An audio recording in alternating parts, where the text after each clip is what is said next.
Welcome to 'Cause We're Nerds, the podcast that covers trends and new releases in comics, movies, video games, board games, and much more. I'm your host, Zach, and with me is my co-host and cousin, Caleb. Hey everyone. Crowdfunding is an amazing resource that has allowed creators all across the globe to turn their dreams into reality. However, what happens when that resource is used for evil? Find out in today's episode as we discuss horror stories from Kickstarter.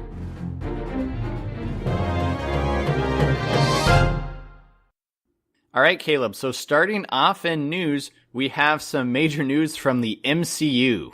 That's right. So Spider-Man 2, the title has been revealed. It is called Spider-Man Far From Home. What do you think of this? I was going to ask you first as a Spider-Man fan. You know, this makes sense. I know Spider-Man Homecoming 2 is supposed to take place in London and some other set pieces as well, places Spider-Man hasn't been before. So the title Far From Home makes sense. I believe it was Kevin Feige or somebody else in the MCU who also stated that that title, Far From Home, could have other meanings, which I'm assuming could basically play out into that Spider-Man might not stay on Earth the entire time. Yeah, it's kind of similar to the title Spider-Man Homecoming, meaning he's coming back to Marvel, that homecoming, as well as the literal homecoming in the movie. This title, I was kind of worried about this when they announced the first title, because that homecoming title doesn't lend itself to sequel titles, you know? And I was concerned what they were going to do with the sequel, and I don't like this title at all. It feels clunky to me. It doesn't really feel like it fits a feature film. I think it's fine. I mean, it's Spider-Man. Yeah, I don't know. I was hoping for something better. Sure, I get it. But it's going to be a good movie regardless. The other MCU news we got is that Doctor Strange 2 has been officially confirmed by Kevin Feige, the Lord and Master himself. Yeah, I mean, I don't think this is any surprise to anybody. I'm sure most people assumed they were getting sequels. I mean, there's no Marvel movie that's been made yet that hasn't gotten a sequel. Moving over to Sony and their side of the Marvel house, they came out of nowhere and announced a Morbius the Living Vampire movie starring none other than Jared Leto. Yeah, you know how you were not excited for the Spider-Man Far From Home title? This, out of left field, if it'll even actually get produced, which I think there's a big if to that, does not excite me. Yeah, I mean, I feel like this one is probably closer to actually getting made than some of the other ones they've announced, because there's been several. There's been Silver and Black. Yep, Silver and Black, yep. Yeah, and some others. This one already has a director attached, Daniel Espinosa, who I am not really familiar with. I think he directed Life, but it is from the writing duo Burke Sharpless and Matt Sazama, who work together on all their stuff, and they've done some stuff that's pretty questionable. Power Rangers, the movie, Gods of Egypt, The Last Witch Hunter, Dracula Untold. not like A-list movies. Yeah, none of which did very well. But I gotta say, Zach, I've never been excited for this Spider-Man spin-off universe that they've been doing, but I feel that of all the ideas I've heard, Morbius is actually a character that could carry his own movie. I think that vampire aspect to him makes him really interesting.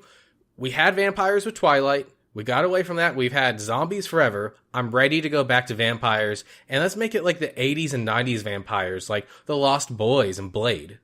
So like Underworld? Yeah, kind of like that. But I feel like Underworld is kind of like gothy for gothy's sake, and it's not like real. But I want some more like intense vampire stuff. Now, with all these spin-off movies, are they trying to make some type of like dark universe in the Spider-Man universe? Because you have Venom, right? Now they're going to bring in Morbius. Are they going to just keep making kind of Spider-Man villains and then maybe bring in Spider-Man, maybe just have this darker universe in the Spider-Man universe? How do you think that's all going to play out? Yeah, that's a really big question that I don't know the answer to. I mean, I think we'll get a better idea when Venom comes out at the end of this year, because it's such a strange agreement and situation where, you know, Spider-Man is shared between Sony and Marvel proper, and then all these other things, Sony's just doing them by themselves. So is it connected to the MCU? Is it not? We've gotten conflicting reports many, many times. And so I just don't know. For me, the Venom movie, I want it to be connected if it's good. If it's bad, I don't want it to be connected. With Morbius, I kind of would like to see that just not connected at all. It would be cool to see Morbius in a Spider-Man movie at some point, but if they're going to do this without Spider-Man this time, just make it its own thing. See, and that's where I agree with you, but I disagree with you, because I don't know if Morbius can stand on his own. I think he kind of needs Spider-Man to be that villain, right? So if you're not familiar with the comics, Morbius is called Morbius the Living Vampire, and so he's just a vampire in the comics who hunts down Spider-Man. I can't remember, there's a comic with an amazing storyline where Morbius goes from like each planet and each dimension to like kill every single Spider-Man. Do you remember what that's called? Oh, no, you're confusing him. You're thinking of Morlun, and that is the Spider-Verse, Spider-Verse storyline that you're talking about. Morbius is actually a different character. He is a vampire, but he's not a, like, literal vampire like we think of. He was actually a doctor, and he made the serum that turned him into what is basically a vampire. All right, so for all your Spider-Man moves, stick to Caleb and don't listen to me, I guess. But for our listeners as well, if you're a little confused about Sony and Spider-Man and MCU and who has the rights, if you missed our Road to Infinity War, go ahead and check out our Spider-Man Homecoming podcast. And in the first 20 minutes, we kind of cover all of that stuff. Yeah, it's kind of a complicated situation. But moving on, Zach, we are getting a series that a lot of people have been hoping for a long time. Halo is finally getting that live-action TV series. Yes. This one's going to be on Showtime. Yeah, I am extremely excited for this. With the Showtime tag, not as much. I wish this would be like on HBO.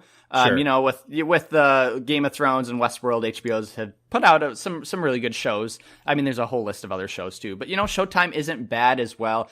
And I honestly believe this is where Halo needs to go. I don't think it would work really well as a movie.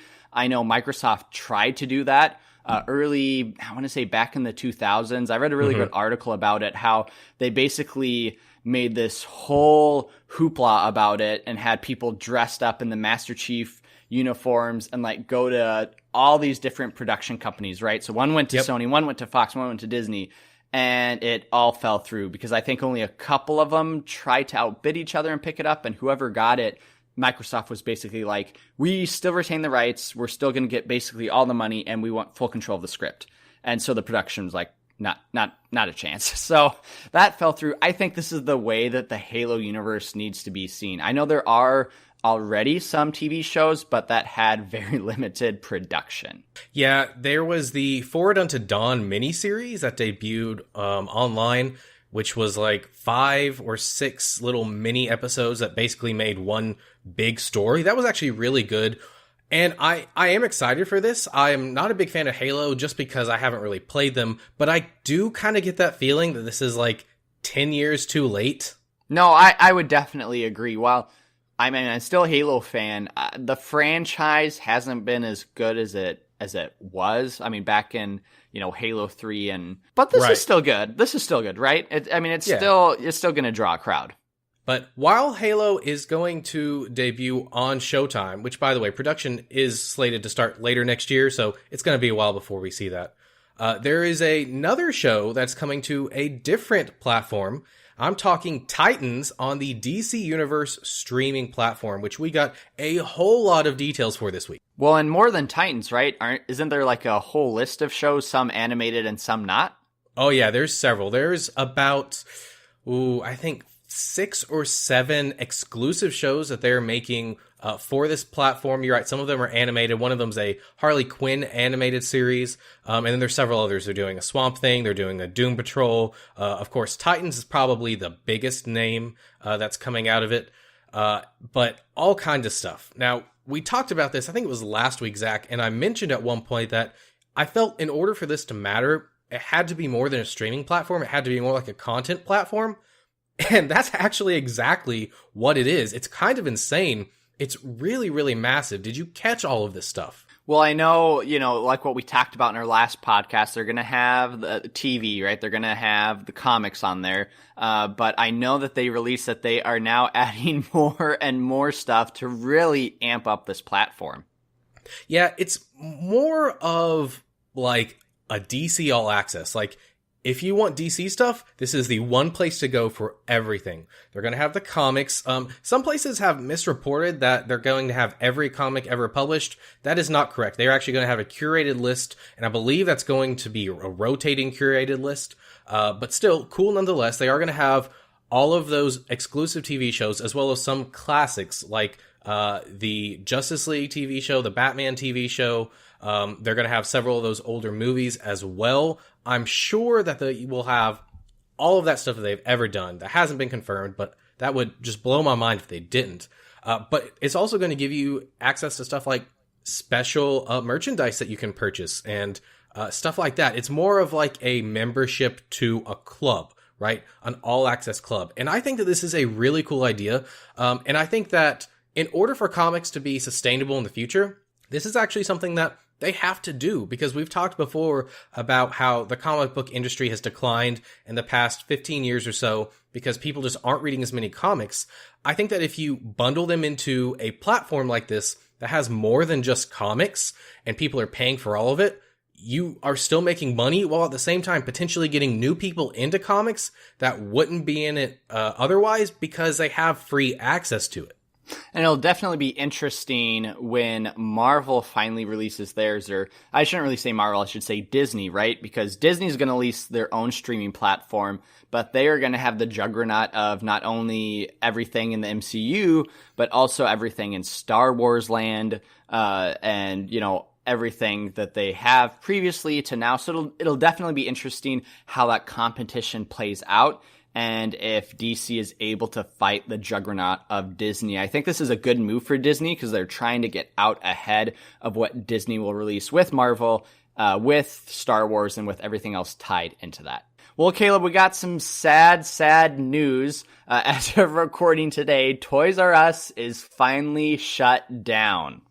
Oh, I know. I heard about this coming. I didn't realize how close it was. Of course, I saw the announcement like everybody else, but I was talking to some guys at work the other day, and they're like, oh yeah, it closes this Friday. I'm like, what? It's like, yeah, I went in and walked around. It was really sad. It was pretty much empty. Yeah, did you go to a lot of these growing up? I remember the few times I went in, and it was great, right? Just because there was toys everywhere. Oh yeah, this was like the place to go, because not only did they have all the toys, they also had all the board games, like stuff that you couldn't find anywhere else. They had all the video games, they had everything. It was a wonderland, and I'm kind of sad that culture has died away with more digital media content, but at the same time, it makes sense. But it is incredibly sad to see them close. And Caleb, I don't know if it's just the digital media content. I actually honestly think this is a long time coming. I remember walking to the store, I think it was around Christmas time with my parents, and my parents were like, okay, look around and pick out several things you want. And so that's just what we did.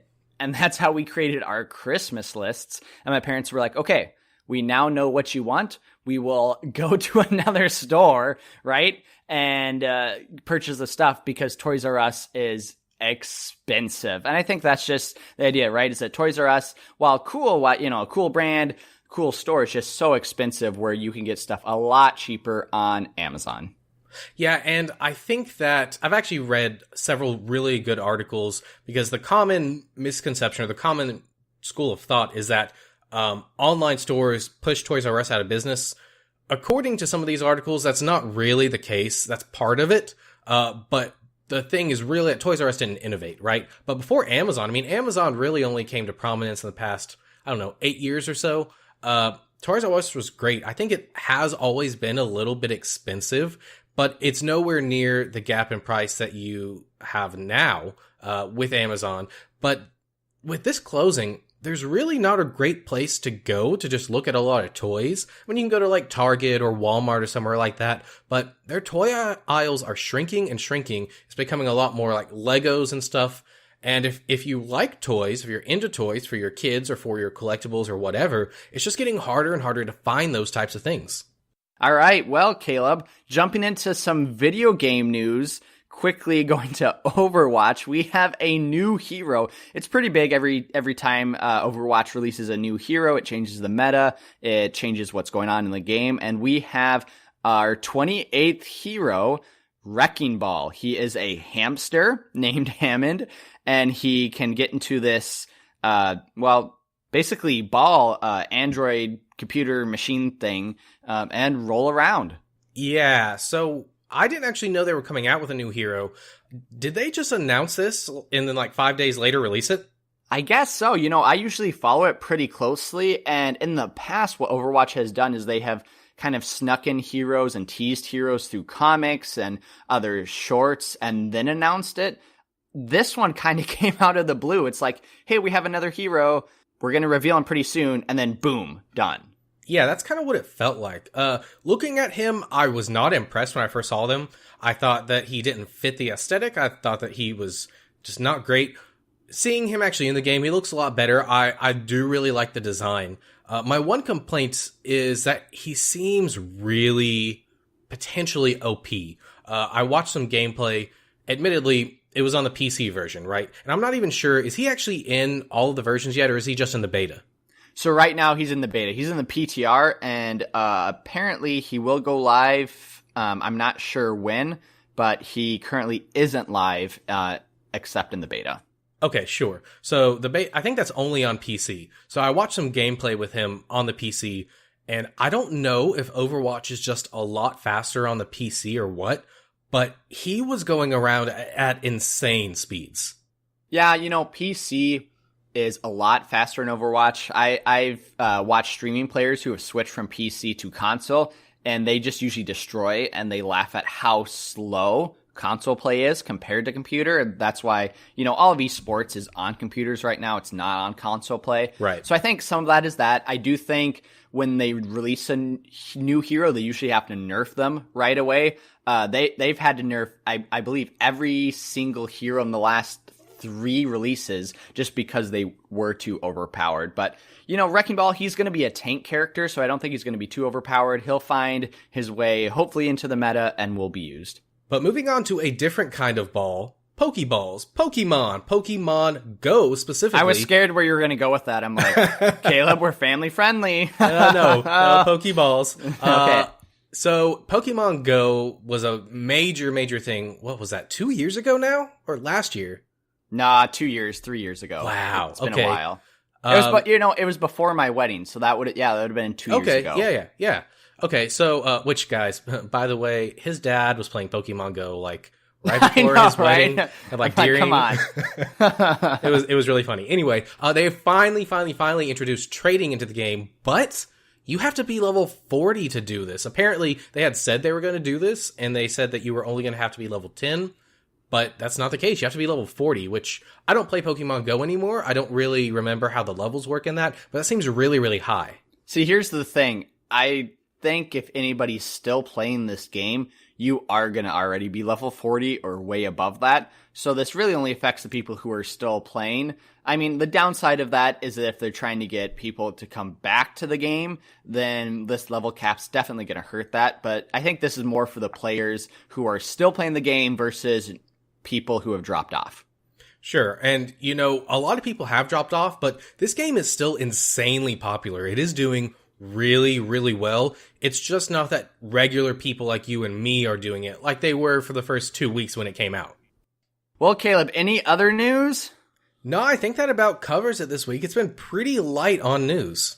That's right. Well, Caleb, why don't we get to our main topic of today, which is Kickstarter horror stories. So Kickstarter is a crowdfunding platform that can be used for good or for evil, mostly good, where you can put basically projects out and people can fund you. And if you hit your goal, then you get to keep the money and you funded. You have enough money, right, to make your dream into a reality. So there's movies, video games, art projects, books, board games, etc. on there. And, I have only used it for board games and I love it.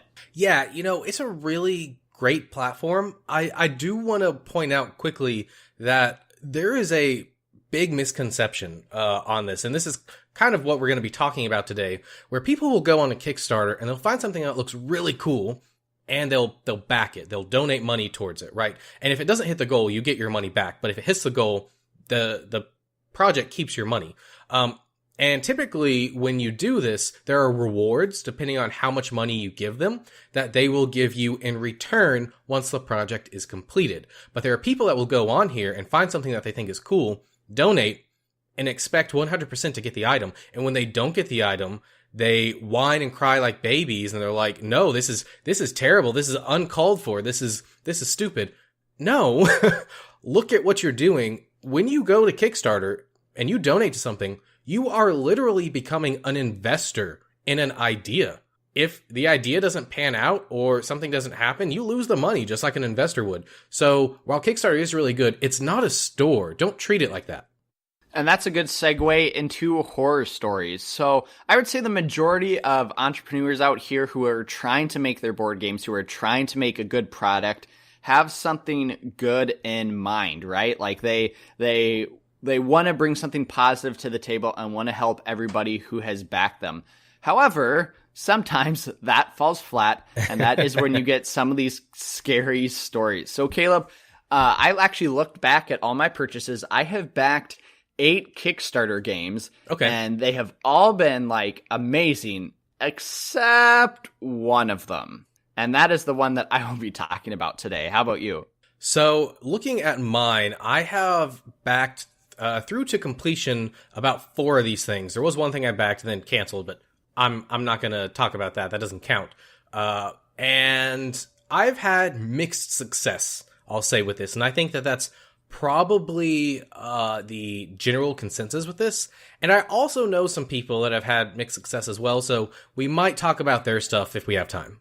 Now, there is a lot of these stories out there, and we're not going to talk about other people's stories. We are going to talk about our stories and the stuff that has happened, or as Caleb mentioned, stuff that has happened to friends as well. So, Caleb, you probably have more of the stories, so why don't you start? All right. So I will start with a art piece that I found on Kickstarter. This was something called Earth's Mightiest Tribute Print Pack. And what it was some original art that this guy had made for the Avengers. This was several years ago. I think it was after the Avengers movie came out, maybe around 2013 or so. And these were, again, all original. This guy has done a lot of work on t-shirts and licensed material and stuff, so he's not like some little nobody. And you backed it, and you got like 7 prints, and then if they hit their stretch goals, which are goals that are beyond their initial goal, right? Sometimes you get extra rewards for that. So for this one, he would do more art. So I backed it, and I was like, sweet, awesome. I'm getting some awesome art for super cheap. And then the problem started. Oh, no. Marvel came in and was like, nope, we are shutting you down. Because even though he wasn't making money, he was using Marvel characters, and this was an issue. So he fought with them for a couple months and ended up, he had to take it down. Now, that could be the end of the story, but I'll let you in on a little secret. This whole thing was actually moved into like a back alley of the internet. Oh, really? Yeah, like, he could no longer do it on Kickstarter, right? But he didn't want to just refund everybody's money. He wanted to get them the stuff that he wanted. And this is actually a case where a bad situation was turned into something good because the creators really cared. And so they moved it off Kickstarter. They moved it into something a little bit more private. And so for everyone that had already donated, they continued running it. Well, I think they closed it to new people, but anybody that had done it already, they allowed you to get more, or they allowed you to, update your addresses and everything. And finally, I did get this art project, but it was really close to spending the time to find it, spending months and months of anticipation, not knowing, am I going to get it? Am I not going to get it? But I did finally get it. But that's a better story than a lot of these. Yeah, I was going to say, that's not too bad. And I mean, it wasn't the creator's fault as well. That was a company coming in basically saying, hey, you can't reproduce what we have, which in reality is truth. I mean, you can't just, right, make something that is yours, or that, So that makes sense, but I guess that isn't too bad. Now, do you have one where a creator has totally let you down? Yes. I backed a video game called Yooka-Laylee. Have you heard of it? I can't say that I have. Is it like Guitar Hero, but with a ukulele instead? No. So I'm actually surprised you haven't heard of this. It was a really big deal. Basically what it was a video game that was supposed to be a revival of like old school platforming games, right? So think Banjo-Kazooie, think Spyro a little bit, but it's more like a duo based. So if you don't know Banjo-Kazooie, Banjo is one character, Kazooie is another character. They act as one while you're playing, but like Kazooie's a bird and he can fly you around places, and Banjo's a bear, and so he's going to do like your melee attacks, right? And that's what this was. So Yuka was, I think, an iguana, and Laylee was a bat that he would keep on his back. And this was supposed to be a modern version of those classic style games. All right, you've got me so far. So this is kind of like a maybe modern like Spyro. Yeah, sure. That type of thing, right? And so I was hooked. A lot of people were hooked. It might have been the most funded video game. I'm not sure. There's another really high profile one, Mighty Number 9, that had a bunch of issues. But this one, it looked promising, right? They actually had some demos and stuff to show us that they already had working on. So I backed this, and then I kind of forgot about it for a while. It took 2 years for this thing to be completed. Wow, 2 years. That's a long time. And when it was finally completed? Well, the development was a little bit up and down, right? So on Kickstarter, when you back something, the creators have the ability to give you updates as the project is going on. And there were times where we wouldn't hear anything for a few months. I think the longest one might have been like 5 months, which is a long time. And when you've given money towards something, you want to know what they're doing with it. So ultimately, they did start coming back on there, and they had expanded their team to work on this stuff. But development kind of swelled outwards. They decided that since they got all this extra money, they were going to do all this extra stuff, and they were going to do these new features that weren't originally in the plan, which is a red flag, because typically when this happens on Kickstarter, problems happen with the original stuff they were going to do, right? One thing you want to look out for on the stretch goals is that they're attainable. Think to yourself, like, okay, if they were to do this one thing, is the stretch goal easily attainable, or is it a whole lot of other work? Because a lot of times that takes away from the original idea of what you were supposed to get. And that's kind of what happened here a little bit, except these weren't actual stretch goals. These were things that they decided later on, because it is a video game. These things live and breathe. So all this stuff happens. They finally get it done. It ships to stores and physical disc. It ships out with codes. I got it. I put it in, waited 2 years for this. I was super excited because this was before they had redone the Crash Bandicoot trilogy. So there really wasn't anything like this on the market at the time. It was not good at all. It was so unenjoyable. I played it once, I took it out, and I have never, ever played it again. Now, how was the reception of this game? Was this just you who personally didn't like it, or was it received poorly? Oh, no, it was received poorly across the board. Everybody had issues with it. It felt like they were trying to imitate something without the heart and soul of it, which is weird because this team actually were people that worked on those old games. These were people from Rare, the video game company, that had done this kind of stuff before, but I don't know, it was grating, it was annoying, the controls weren't great, it was just not good at all. And this was very disappointing because I had waited for like 2 years for this game. So you waited 2 years to get a horrible game that you've played 10 minutes for, and how much money did you spend on backing that project? Oh, that's a good question. It's actually not showing up in my Kickstarter history because of the way that it was actually technically backed. It was through Kickstarter, but that was also kind of a complicated thing. But I think it was like either $40 or $60. So like a regular game, the price of a full game, and it was a dud. And I can't return it.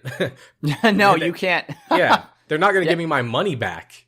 Well, that's definitely worse than your first story. That sucks. Now, Caleb, I kind of have a similar situation. I think I'm in a better predicament than you are. But I talked about I have put money in for 8 games, and only one of those went bad. So, I mean, that's not bad odds whatsoever. Yeah, that's really good, actually. It really is, and that's because I vet a lot of what I'm going to put into it. But what I did put into it that kind of turned out, it's not a complete horror story, but that would be Dark Souls, the board game. So this was, I want to say it was 2 years ago. It was launched by a company, Steamforged, and it was a board game to emulate the video game Dark Souls, right? And so it raised a ton of money. Right now, it's the 4th highest funded board game on Kickstarter. I believe when it was launched, it was either the 1st or 2nd highest, and it raised £3,700,000, which is about $5 million USD.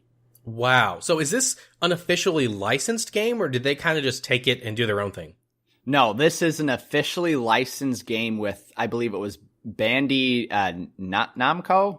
Oh, Bandai Namco. Yes. Bandai Namco. Yeah, so this is officially licensed by them to Steamforged to make this game. So it was a case of like these guys coming in and saying, we have this idea, will you give us a license, right? It's not something that they made in-house. No, it wasn't like the first Kickstarter you talked about where the guy was just like, I'm going to draw Spider-Man, and Disney's like, no, you're not. And he's like, back to the dark webs, right? No, this is something, where it is completely licensed, and so it is a fair deal. And so why I guess I would say that this was kind of I might not call this a complete horror story because I did get the board game, but why it was terrible was that first they promised a release date for Christmas, right? So it launched in April, and they said, we're going to get you everything in those next, 7-8 months. And I didn't get anything until the following, I believe, summer. So it was more than a year. Yep, a year and a couple months. So first off, they were extremely late, all right? Now, during this entire process, this didn't affect me, but this affected a whole ton of people and has made a lot of people mad. And that is that they mistranslated a ton of their text when going into other languages. So I believe it was like the French, the Spanish, and a couple other more obscure languages were completely mistranslated. And so they decided, instead of shipping out the games they had, that they would retranslate everything, and then they would produce it again and ship it out. And at this time right now, I think like this summer, people who have backed the game just got the base game. In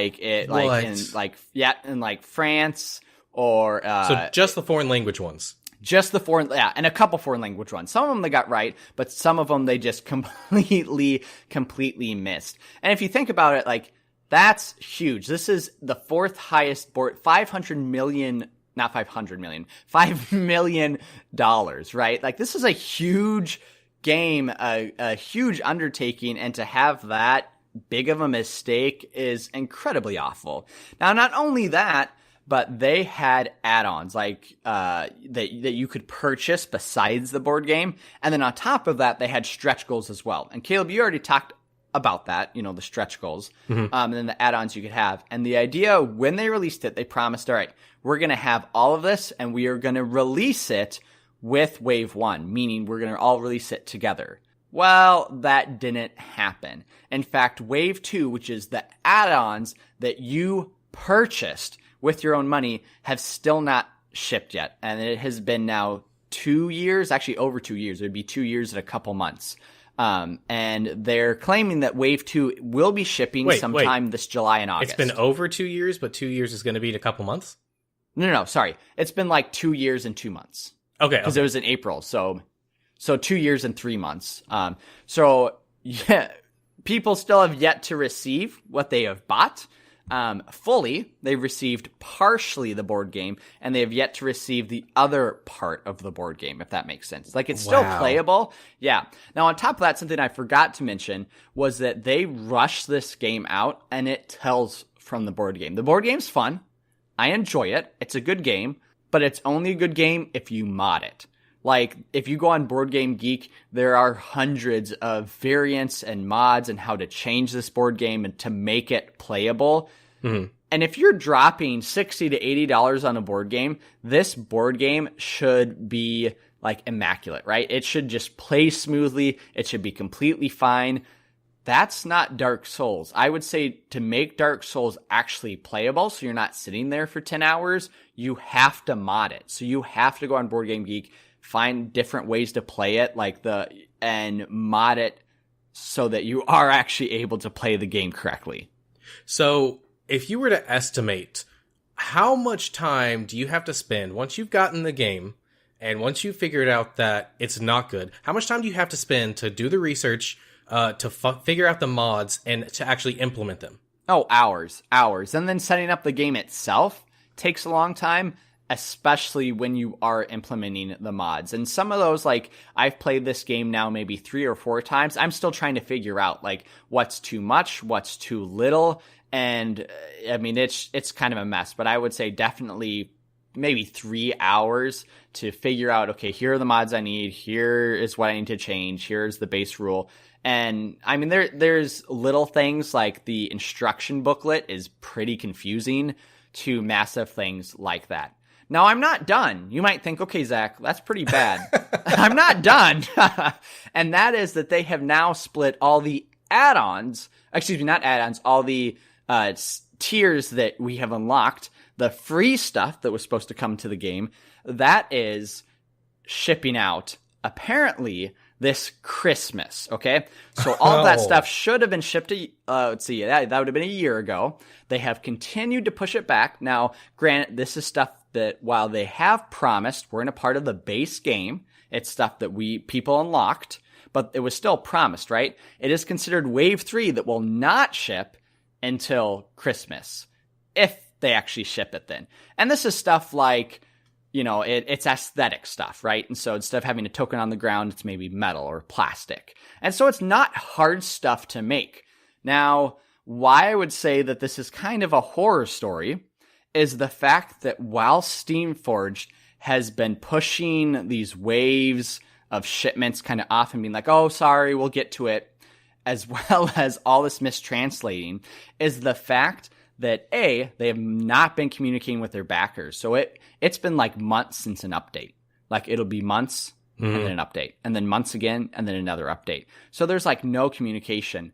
And on top of that, this is like the biggest slap in the face, is that Steamforged has been continuing to make other games. Oh. And I'm not talking about like small games. They have released Dark Souls, the card game, and then they released another game. It's called God Tier, and this raised about $470,000. And God Tier is basically what Dark Souls is with all the plastic miniatures and everything else like that, right? So basically, why they are still having stuff to manufacture and produce for people who have already purchased it, they're putting that to the wayside so that they can continue to make profit on all these other games. Wow. Have they released the game that you're having issues with in stores? So when it was finally released, I think retailers actually got it a little bit later than all the Kickstarters. They released Dark Souls in stores. I don't think it's been selling well, so it has been released. But I mean, some of these other games too that they've already made have been released in stores. So like Dark Souls, the card game, you can buy that in stores already as well. So they have come out with another game, produced it, sold it to retailers, and you can buy it now. And yet I have still yet to receive all the expansions and stuff for a game that I purchased 2.25 years ago. Wow. So do you think that particular project was poor because of poor planning? Like, what do you attribute the issues to? So I agree. So this angered a lot of the community. I talked about that they released that new game, God Tier. God Tier did horrible compared to Dark Souls. Now, some of that is because God Tier is their own kind of thing, and Dark Souls obviously has a backing. But I think people were so disillusioned with Steamforged, nobody backed this. I mean, if you look on the comments, it's just people raging again and again and again. And honestly, I think it's just it's business, is that they went in a little over their heads, and they decided that instead of spending the money that people have paid to produce this stuff and to make it happen, that they're going to put it to the side so that they can pursue other projects that'll make them even more money. And the reason I say that is if you look at a game that I recently backed, I told you about it, Caleb, we're going to play it this week. It's called Rising Sun. This game, it's like a feudal Japanese game. I backed it on Kickstarter, and it had a ton of those add-ons and goals that you could get. And I got 48 extra miniatures that are, the sculpting is incredible on these games. And that was all free, right? From the base game. And they were able to release it within the same year. They promised it. We'll get you this in a year. They released it in a year. They had it. Wow, that's a pretty bad one. It really is. So I you know, what did I learn from this? Be careful what you back. I mean, but this had a ton of backers, $5 million. So that's all I have to say. I will never back anything from Steamforged again, and I would say be careful of the company Steamforged. If I were you and listening to this, I would not back anything from that company. Wow. Okay. Well, do you have any other really bad experiences with Kickstarter? No, that's pretty much it. It's pretty much just the one? Yeah, I have just the one that's pretty bad. Yeah. Other than that, Kickstarter has been amazing. How about yourself? So I haven't had any other bad issues personally, but I do have one friend in particular that has had a really bad experience. It's kind of like yours. A couple of years ago, they had a project. Well, if I could talk today. That's right. A project called The Coolest. Did you see it? No, I have not. Tell me about it. Okay, so what this is it's a cooler.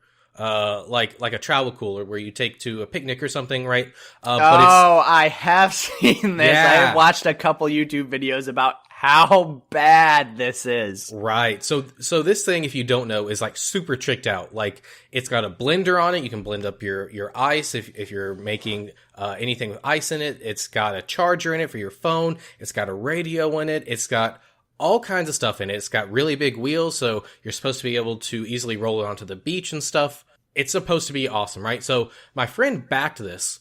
It has now been 3, maybe 4 years. He has not received it, and they released it in stores, and he could go literally buy one off the shelf right now, and they are still not sending his out. In fact, they actually had the gall to come back and say, if you give us extra money, we'll prioritize to send you yours first. And on top of that, I'm pretty sure that what you backed it at, you can go to the store and buy it for like half the price. Yeah, that too. It is all kinds of messed up. So basically what they did with this is they didn't price out everything that they needed correctly, and so they ran out of money. And to try to meet everyone that backed the project, give them their thing, they released it in stores so that they have to sell so many in stores before they can actually make one and ship it out to a backer, or you can pay extra money to have them ship it to you now and put you ahead of everyone. And he is just so frustrated. And like, there's issues with it too. Like, apparently this thing is incredibly heavy. Like, even if it's empty and you lift it out of the back of your car, you're going to need to be pretty strong to do that. Plus, if you add ice and actually put stuff in it, it is incredibly heavy. Those big wheels that I was talking about don't actually help at all. I think there's been issues with the battery inside of it. Just all kinds of messed up stuff. And this was like a $200 plus project that he backed. Yeah, and on top of that, as you just stated, Caleb, it's crap. Like, this thing, I have seen reviews of it, is that it is not well put together. All the stuff, like the add-ons that were supposed to be pretty cool, are all super cheap. So like the blender breaks a lot. So I would suggest, I mean, if you want to go watch a really good review, go to YouTube, go to iDubbbz, IDUBBBBZ. Throw in some B's, throw in some Z's. You should be fine. He has a little channel. He does some Kickstarter crap. Now, this is extremely not safe for work. It's extremely funny. So please be adult to watch it. But he tears it apart, and I think at the end he's so frustrated with it that he takes a shotgun to it. But it's like it is so bad. Yeah, and that's probably the worst story I've heard of someone I know. There are other ones that you can look up that are bad. Like I mentioned earlier, Mighty Number 9 was another video game that was supposed to be really big. It was supposed to be a revival of the Mega Man style games. It took years and years and years to come out, and people didn't like that either. So I guess the through line here is be wary of video games. Yeah, I would agree with that, Caleb. I would say if you're trying to back something on Kickstarter, now I only back games, so I'd say pick something and try to back it. Now I'm sure music and art and some video games are fine, but I would back like board games because they have a usually quicker turnaround. And step 2, I'd say back video games with a company that has a record. I talked about the Rising Sun. I backed the Rising Sun because the same company, I can't remember the company's name, but the year before they made one of the, I think it's like the top 3 board games of 2017, Blood Rage, if not the top. And so that came out on Kickstarter. They have had a history of releasing good games, and so I knew I could trust them versus like a company like Steamforged. Yeah, so I think maybe we should give some tips, like what to keep your eye out for. So for me, some basic tips on Kickstarter is, like I said, be wary of video games because they do have such a long development time. Also be wary of electronics in general. They're very complicated, and you can have all kinds of production issues. Like you can have a prototype that works fine, but when you go through the production line, it doesn't. Be wary of things that seem like a deal that's too good to be true, because normally it is. And you get into issues with like the Coolest where they didn't correctly price out what they should have, and they run out of money. That happens a lot on Kickstarter. And just be careful. And also remember, you're backing a project. Those are good tips, Caleb. I already kind of gave away my tips. And I would say final tip is when you go to the board game section and you scroll like all the way down to the bottom, which I have, and you see that Miss Martha from Kansas City is trying to raise $2,000 for a new card game, and she has no pictures and raised no money. Don't back it. Just don't. Just don't back it. Don't back it. Yeah, don't back anything that doesn't have like stuff to show you already, right? Nope, and I would agree. All right. Well, unless you have anything else to add, Zach, I think that wraps up our Kickstarter horror stories.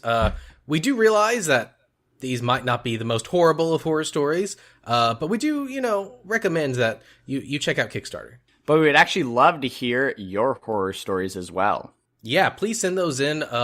You can find us, our email, causewenerds@gmail.com. You can also find us on Facebook. Anywhere you can find us, send it to us. We would love to hear from you. In fact, if we get some good ones, maybe we'll even read them out on the show. All right, Zach.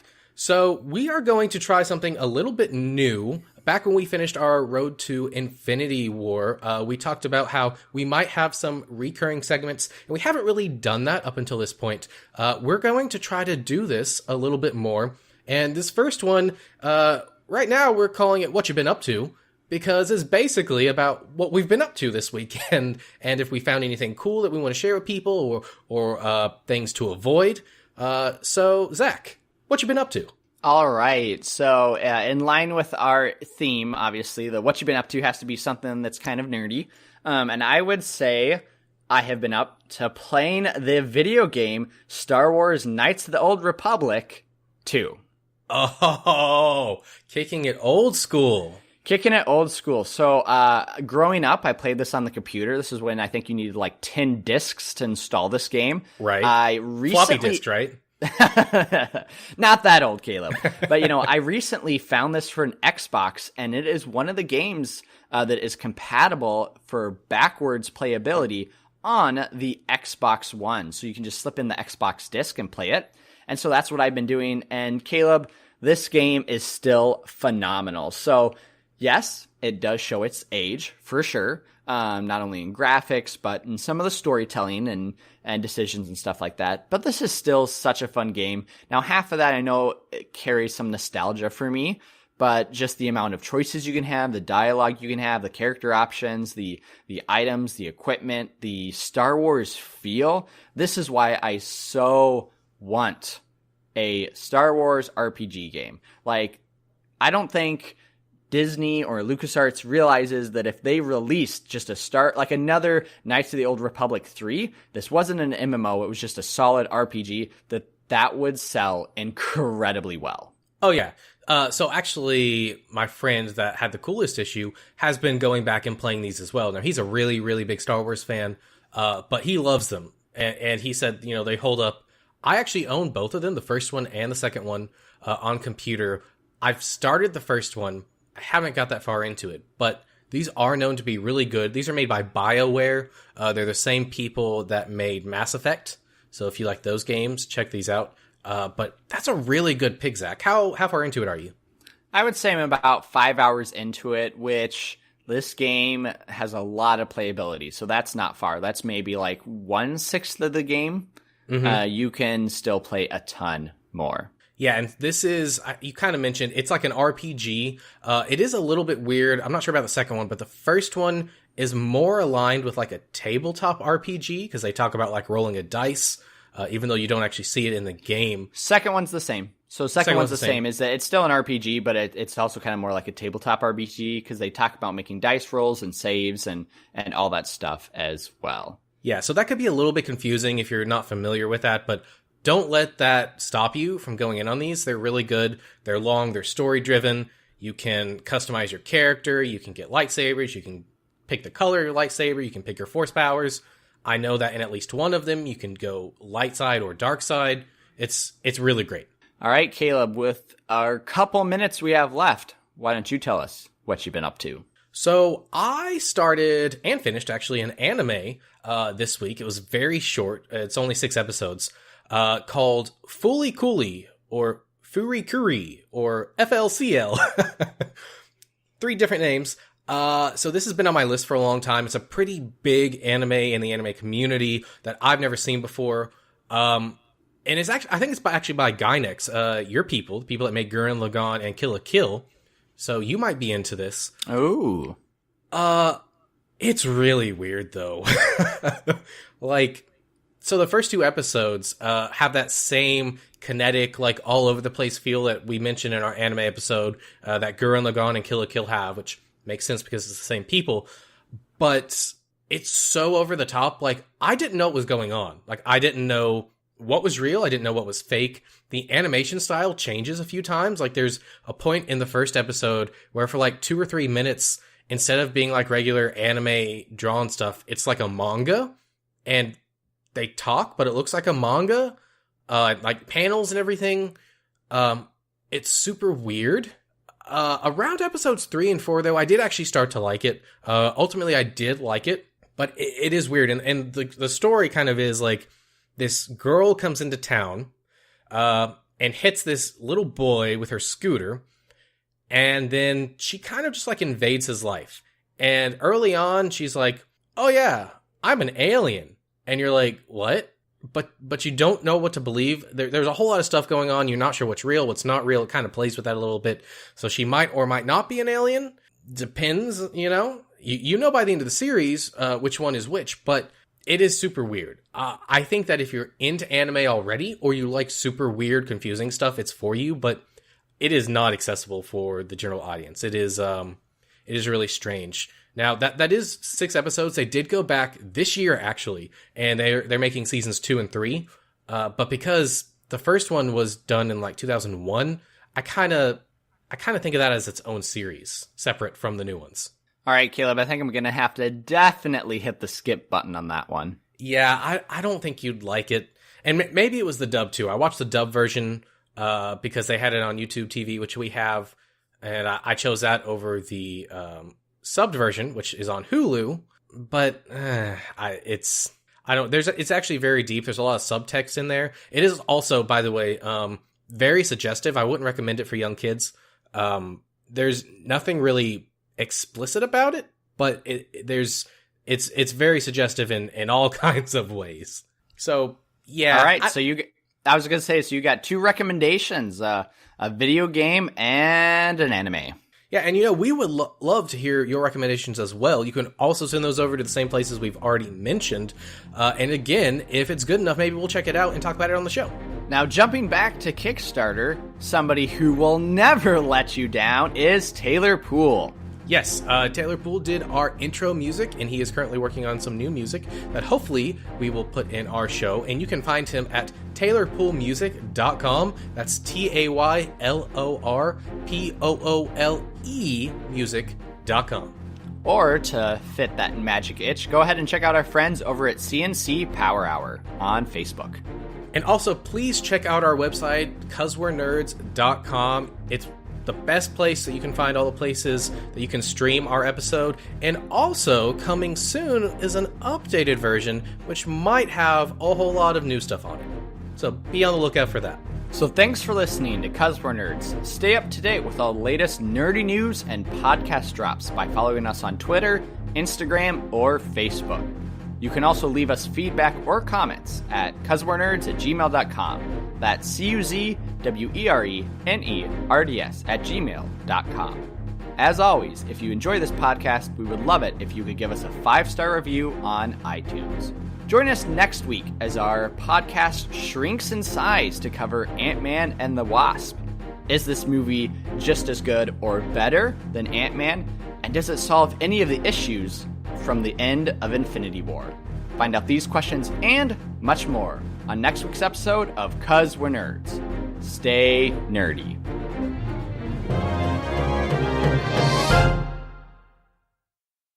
Yeah, there's no hordes and crowds of people stomping over each other to rub their Pokeballs together.